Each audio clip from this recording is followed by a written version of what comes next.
নমরুদ টিকে থাকতে পারে নাই, ফেরাউন টিকে থাকতে পারে নাই, আবু জেহেল টিকে থাকতে পারে নাই। কোরআনের বিরুদ্ধে কথা বলার কারণে তাদের নিশানা আল্লাহ এই জমিন থেকে মিশে দিয়েছেন। কথা বলেন ঠিক কিনা?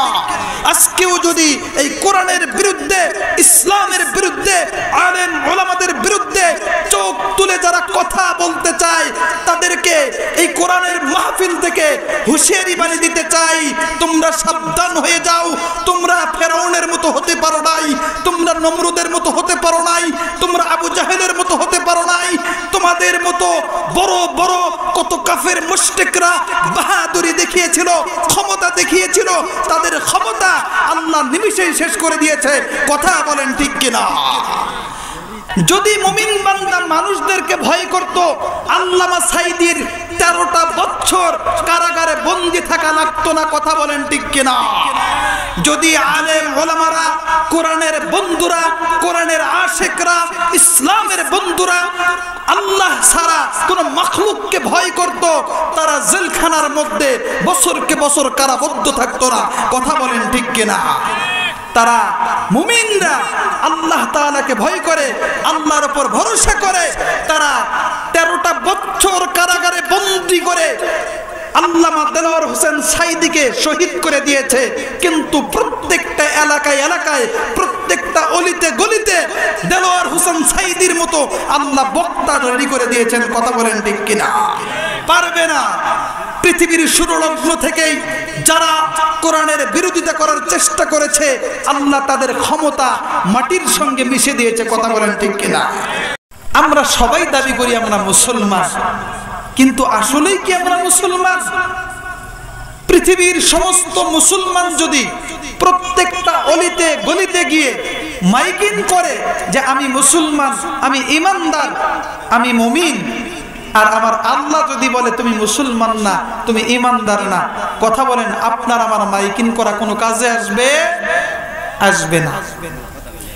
সম্মানিত মুসলমান বাবাজিরা, ও যুবক ভাইয়েরা, আজকের এই মাহফিল থেকে শুনে যান, আমি যে আয়াতটা তেলাওয়াত করেছি, এই আয়াতের মধ্যে মুসলমানদের দলিল আল্লাহ পেশ করতেছে।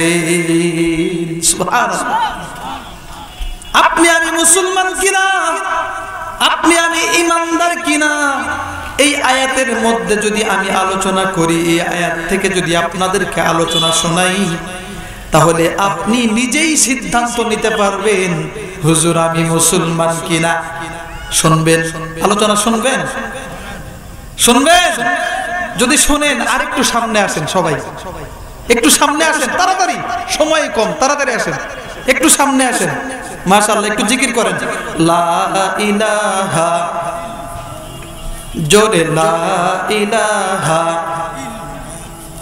লা ইলাহা ইল্লাল্লাহ, জোরে লা ইলাহা ইল্লাল্লাহ, লা ইলাহা ইল্লাল্লাহু মুহাম্মাদুর রাসূলুল্লাহ সাল্লাল্লাহু আলাইহি ওয়াসাল্লাম। তাহলে যে আয়াতটা তেলাওয়াত করেছি, এই আয়াতটার মধ্যে আল্লাহ 5টা গুণ বর্ণনা করেছেন।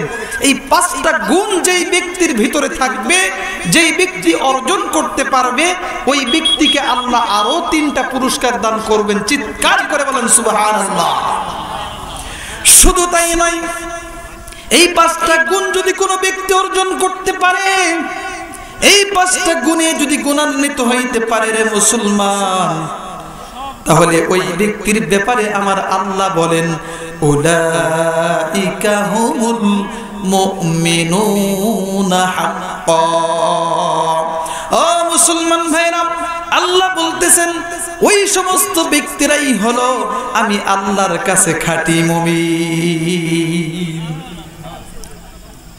1 নাম্বার গুণ হলো ইন্নামাল মুমিনুনা আল্লাযীনা ইযা যুকিরাল্লাহ ওয়াজিলাত কুলুবুহুম। যখন কোন বান্দার সামনে আল্লাহ তাআলার জিকির করা হবে, আল্লাহ তাআলার বড়ই বড়ত্ব নিয়ে কথা হবে, যখন আল্লাহ তাআলার বড়ই বড়ত্ব নিয়ে, সৃষ্টি নিয়ে আল্লাহ তাআলার জান্নাত জাহান্নাম নিয়ে কথা হবে রে মুসলমান, তখন কোন মুসলমান ঠিক থাকতে পারবে না। ওয়াজিলাত কুলুবুহুম, তখন তার অন্তরে ভূমিকম্প সৃষ্টি হবে, তখন তার অন্তরটা মোমের মতো নরম হয়ে যাবে, তখন তার অন্তরটা বরফের মতো নরম হয়ে যাবে। ও যুবক ভাইরা, ও বৃদ্ধ মুসলমান বাবাজিরা, মনোযোগ দিয়ে শুনবেন।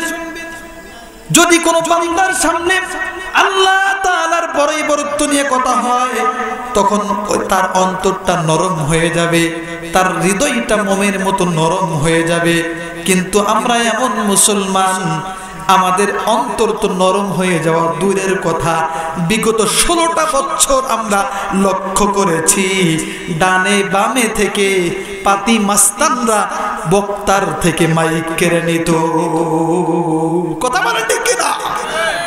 বিগত 15টা বছর আমরা দেখেছি স্বৈরাচার খুনি শেখ হাসিনার চেলা পেলারা, এই বদমাশগুলো এরকম ভাবে তাফসীর কারক বক্তা মানুষ বসে আছে, আলোচনা করতেছে, যখন তাদের শরীরের মধ্যে লাগছে ডানে বামে থেকে মাইক এরকম করে কেড়ে নিয়েছে। কথা বলেন ঠিক কিনা? অসংখ্য উলামায়ে কেরামের উপর তারা অত্যাচার অবিচার করেছে। কথা বলেন ঠিক কিনা? কোরআনের পাখিকে তারা শহীদ করে দিয়েছে। কথা বলেন ঠিক কিনা?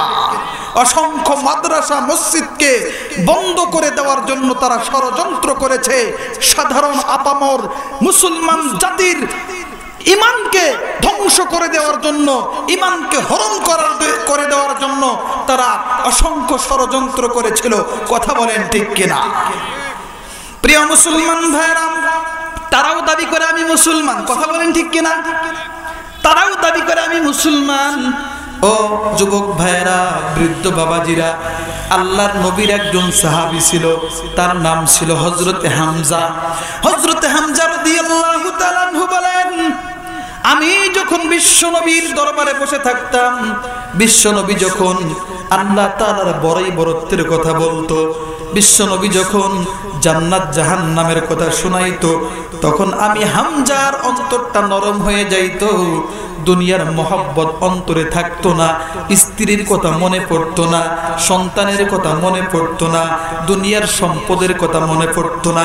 কিন্তু যখন আমি বিশ্ব নবীর দরবার থেকে বাড়িতে চলে যাইতাম, আমার স্ত্রীর কথা মনে পড়তো, সন্তানাদির ভালোবাসা অন্তরে জাগ্রত হইত, সম্পদের মহব্বত আমার অন্তরে ঢুকে যাইত।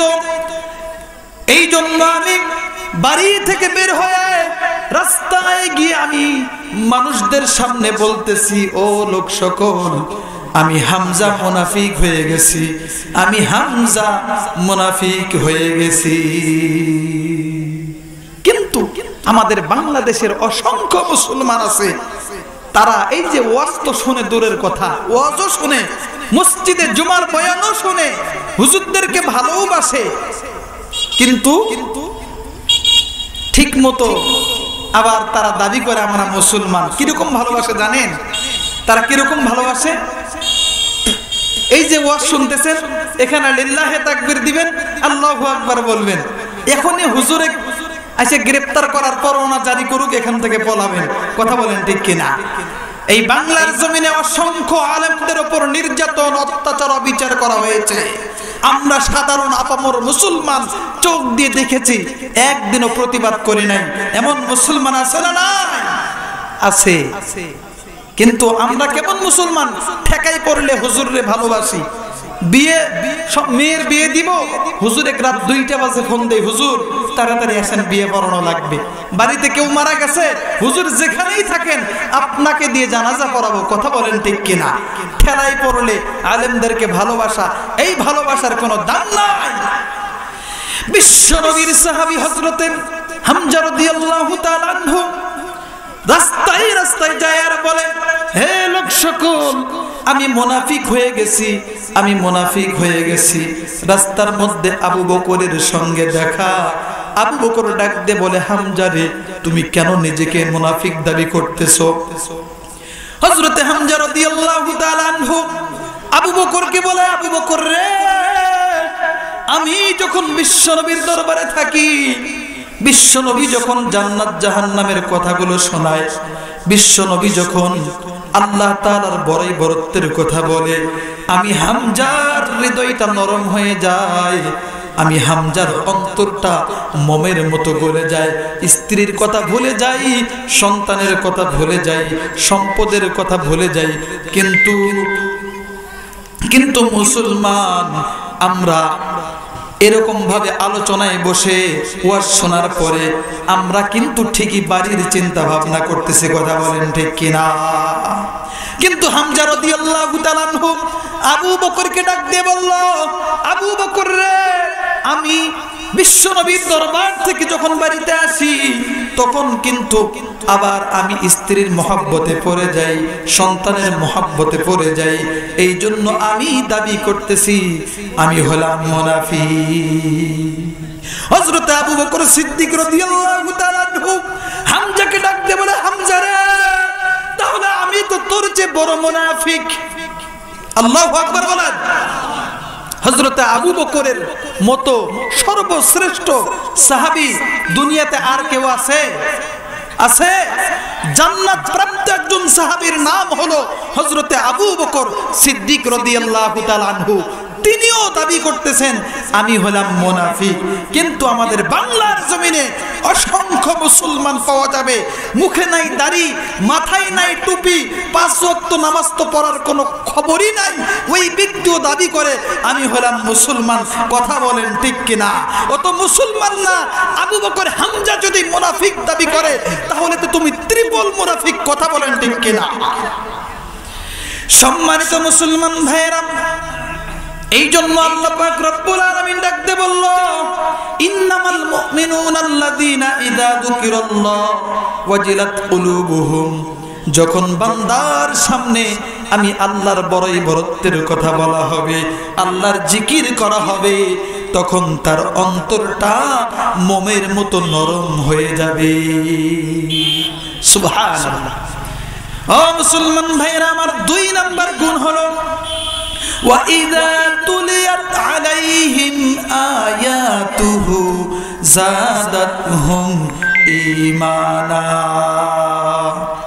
যখন আল্লাহর বান্দার সামনে আল্লাহর কোরআন তেলাওয়াত করা হবে, যখন ওই বান্দা আল্লাহর কোরআন তেলাওয়াত করবে তখন ওই বান্দার ঈমান বৃদ্ধি পাবে। সুবহানাল্লাহ। কোরআন তেলাওয়াত করার প্রয়োজন আছে না নাই? কোরআন তেলাওয়াত করতেই আমরা পারি না। অনেক মুসলমান আছি আল্লাহর কোরআনটাও আমরা দেখে পড়তে পারি না, এমন মুসলমান আছে না নাই? পড়তে তো পারি না।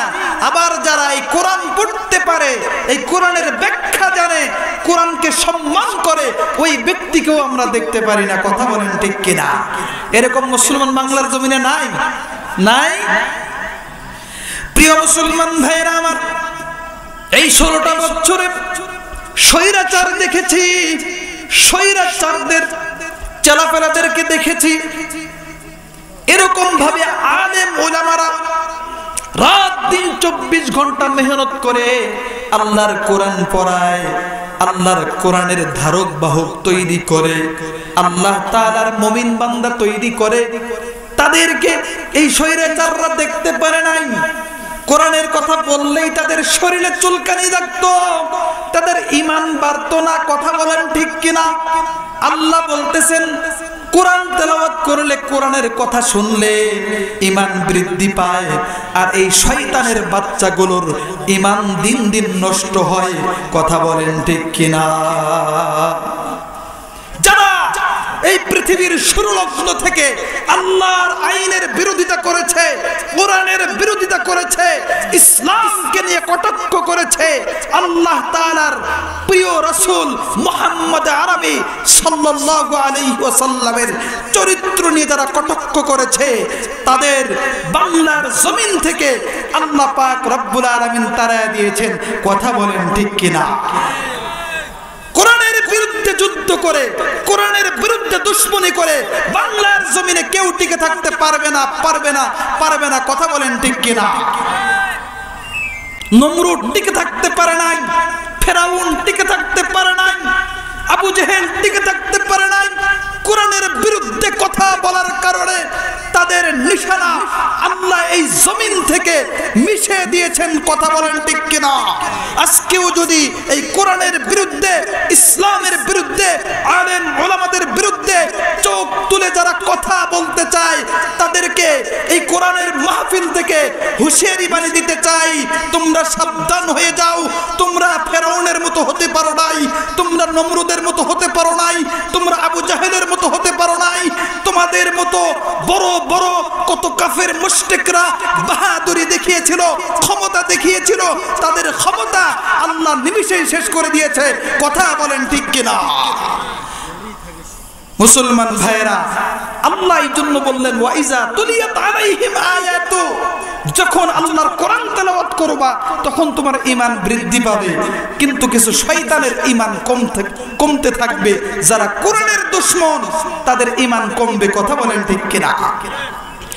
এই জন্য প্রিয় মুসলমান বাবাজিরা, আল্লাহ পাক বললেন ওয়াইজা তুলিয়াত আলাইহিম আয়াতুহু, যখন আমার বান্দা কোরআন তেলাওয়াত করবে যাদাতহুম ঈমানা, তার ঈমানটা বৃদ্ধি পাবে। 3 নাম্বার গুণ শুনে যান মুসলমান ভাইরা। 3 নাম্বার গুণ হলো ওয়া আলা রাব্বিহিম ইয়াতাওয়াক্কালুন। 3 নাম্বার গুণ হলো যখন বান্দার উপর কোনো মুসিবত আসবে, বান্দার জ্বর হবে, বান্দার অসুখ হবে, বিসুখ হবে, শয়তানের ষড়যন্ত্র আসবে, জালেমের জুলুম আসবে, তখন সে কারো উপর ভরসা করবে না, ভরসা করবে একজনের উপর, তিনি হলেন আল্লাহ। সুবহানাল্লাহ বলেন। মুমিন বান্দা কাউকে পরোয়া করে না, কাউকে ভয় করে না, কাউকে ডর করে না। করে মুমিন বান্দা কাউকে ভয় করে? ভয় করলে কাকে করেন? যদি মুমিন বান্দা মানুষদেরকে ভয় করত, আল্লামা সাইদির 13টা বছর কারাগারে বন্দী থাকা লাগতো না। কথা বলেন ঠিক কিনা? যদি আলেম ওলামারা, কোরআনের বন্ধুরা, কোরআনের আশিকরা, ইসলামের বন্ধুরা আল্লাহ ছাড়া কোন মাখলুককে ভয় করত, তারা জেলখানার মধ্যে বছরকে বছর কারাবদ্ধ থাকতো না। কথা বলেন ঠিক কিনা?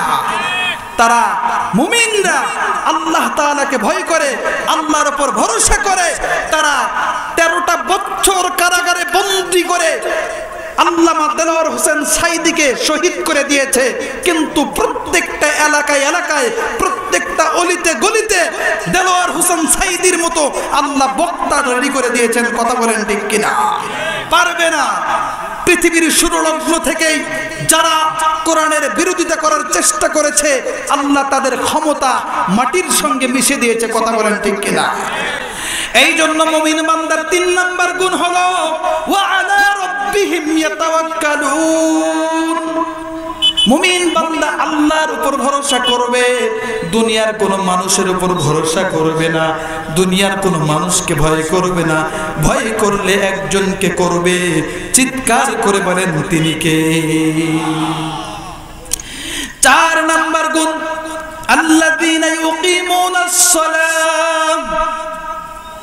যখন মুয়াজ্জিন সাহেব মসজিদের মধ্যে আজান দিবে আল্লাহু আকবার, আল্লাহু আকবার, তখন মুমিন বান্দা চিন্তা করবে আমার আল্লাহর চাইতে কোনো কাজ বড় হইতে পারে না, আমার আল্লাহর কাজটাই হলো বড়, সুতরাং দুনিয়ার কাজ আমি করব না, আমি মসজিদে চলে যাব। সুবহানাল্লাহ।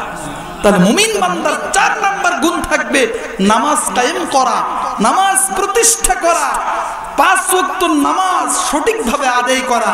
কিন্তু আমাদের এই বাংলার জমিনে কিছু মুসলমান পাওয়া যাবে, তারা বলে হুজুর আমি নামাজ পড়ি না, তাই কি হয়েছে, আমার ঈমান ঠিক আছে। বলে কি বলে না? একটু জোরে বলেন, বলে কি বলে না? আমি বলবো ওই ব্যক্তির কথাটা এমন যে আমি দাঁত ঘষি না, তাই কি হয়েছে হুজুর, আমার দাঁত পরিষ্কার আছে। দাঁত না ঘষলে দাঁত পরিষ্কার থাকে? একটু জোরে বলেন, দাঁত না ঘষলে দাঁত পরিষ্কার থাকে?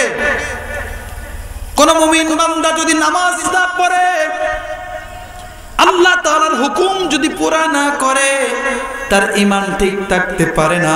যেই মুসলমান বলে হুজুর আমি নামাজ পড়ি না তাই কি হইছে, আমার ঈমান ঠিক আছে, ওই ব্যক্তি হলো টাটকা মুনাফিক। কথা বলেন ঠিক কিনা? 5 নম্বর গুণ শুনে যান। 5 নম্বর গুণ আল্লাহ পাক বলতেছেন ওয়া মিম্মা রাযাকনাহুম ইউনফিকুন। 5 নম্বর গুণ হলো আমার বান্দাদেরকে আমি আল্লাহ সম্পদ দান করেছি, এই সম্পদ থেকে মাঝে মধ্যে আমি আল্লাহর রাস্তায় দান করবে। সুবহানাল্লাহ। তাহলে 5টা গুণ আপনারা অর্জন করতে রাজি আছেন তো ইনশাআল্লাহ? কারা কারা রাজি আছেন দুই হাত তুলে আল্লাহকে দেখান, লিল্লাহি তাকবীর, হাত নামান। এই 5টা গুণে গুণান্বিত যারা হবে, এই 5টা গুণে গুণান্বিত যারা হবে তাদেরকে আল্লাহ পাক 3টা পুরস্কার দান করবেন। 1 নাম্বার পুরস্কার হলো লাহুম দারাজাতুন ইনদা রাব্বিহিম, আল্লাহ তাআলা দুনিয়াতে তার সম্মান বাড়ায়া দিবে। সম্মান চাই কি চাই না? আচ্ছা বলেন তো দেখি, সবকিছুই কিনতে পাওয়া যায়, সম্মান কিনতে পাওয়া যায়? আপনাদের এই বড় কমলাবাড়ি বাজার সামনে বাজারে যায় দোকানদারকে বলেন তো দেখি যে দোকানদার সাহেব আপনাকে 200 টাকা দিচ্ছে, আমাকে 1 কেজি সম্মান দেন, দিবে? বলেন তো দেখি দিবে? এই 5 গুণে গুণান্বিত হয়ে যান। আমার আল্লাহর ওয়াদা হলো লাহুম দারাজাতুন ইনদা রাব্বিহিম, আমি আল্লাহ তাআলা তোমার সম্মান বাড়ায়া দিব, আমি আল্লাহ তোমার সম্মানের কোনো কমতি রাখবো না, আমি আল্লাহই তোমারে সম্মানিত করে দিব। 2 নাম্বার পুরস্কার হলো ওয়া মাগফিরাতুন, বান্দাকে আল্লাহ পাক ডাক দিয়ে বলতেছেন ওরে বান্দা এই 5 গুণে গুণান্বিত যদি হতে পারো আমি আল্লাহ পাক তোমার গুনাহগুলো এরকম ভাবে মাফ করে দিব। গুনাহ করি না এমন আল্লাহর ওলি এই জায়গা আছে? আছে? গুনাহ যদি করে থাকি মাপ পাওয়ার প্রয়োজন আছে না নাই? এই 5 গুণ গুণান্বিত হয়ে যাই, আমার আল্লাহর ওয়াদা হলো ওই বান্দার গুনাহগুলো মাফ করে দিবেন। সুবহানাল্লাহ। 3 নাম্বার পুরস্কার হলো ওয়া রিজকুন কারীম, আল্লাহ পাক রব্বুল আলামিন আপনাকে আমাকে এমন একটা রিজিক দান করবেন যে রিজিকের মধ্যে কোনো ভেজাল নাই। কিন্তু আমরা বাংলাদেশের মুসলমান সুদ খায়া রিজিক অর্জন করি, ঘুষ খায়া রিজিক অর্জন করি, অসংখ্য এতিমদের সম্পদ আমরা লুণ্ঠন করি। কথা বলেন ঠিক কিনা? সকাল থেকে সন্ধ্যা, সন্ধ্যা থেকে সকাল পর্যন্ত আমরা ব্যবসা করি, বাণিজ্য করি, চুরি করি, ডাকাতি করি, এরপরে আমরা রিজিক অন্বেষণ করি। কিন্তু আমার আল্লাহ বললেন ওরে বান্দা তোমার কোনো টেনশন নাই, তোমার কোনো ভয় নাই, তোমার কোনো পেরেশানি নাই, এই 5টা গুণ অর্জন করো, আমি আল্লাহ তোমারে হালাল রিজিক, পবিত্র রিজিক আমি আল্লাহ তোমারে দান করব। চিৎকার করে বলেন সুবহানাল্লাহ। হারিয়ে যাব একদিন আমি, রব না এ ভুবনে চিরদিন। হারিয়ে যাব একদিন আমি, রব না এ ভুবনে চিরদিন। ক্ষমা করে দিও তোমরা আমায়, ক্ষমা করে দিও তোমরা আমায়, ভুল করে থাকি যদি কোনো দিন। হারিয়ে যাব একদিন আমি, রব না এ ভুবনে চিরদিন। বাসবাগানে বা গোরস্থানে হয়তো বা দিবে মোরে কবর, তোমরা আমায় যাবে ভুলে, তোমরা আমায় যাবে ভুলে, রাখবে না জানি কোনো খবর, পড়বে কি মনে আমার কথা, ফেলবে কি অশ্রু কোনো দিন, হারিয়ে যাব একদিন আমি, রব নাই ভুবনে চিরদিন। সবার কাছে বিদায় নিচ্ছি। আমার নাম হলো হাফেজ মাওলানা শাহজালাল হুসাইন আবেদি, বাড়ি আমার ডালিয়া নীলফামারী। সবাই আমার জন্য দোয়া করবেন, আল্লাহ পাক যেন আমাকে কোরআনের ময়দানে ইখলাসের সাথে দ্বীনের দাঈ হিসেবে কবুল করেন। পাশাপাশি আপনাদের জন্য দোয়া করছি, আল্লাহ পাক যেন আপনাদের সকলকে এই 5টা গুণ অর্জন করে প্রকৃত মুমিন হয়ে আল্লাহর পক্ষ থেকে 3টা পুরস্কার অর্জন করার তৌফিক দান করেন। আমিন। ওয়া আখিরু দাওয়ানা আলহামদুলিল্লাহি রাব্বিল আলামিন। আসসালামু আলাইকুম ওয়া রাহমাতুল্লাহি ওয়া বারাকাতুহু।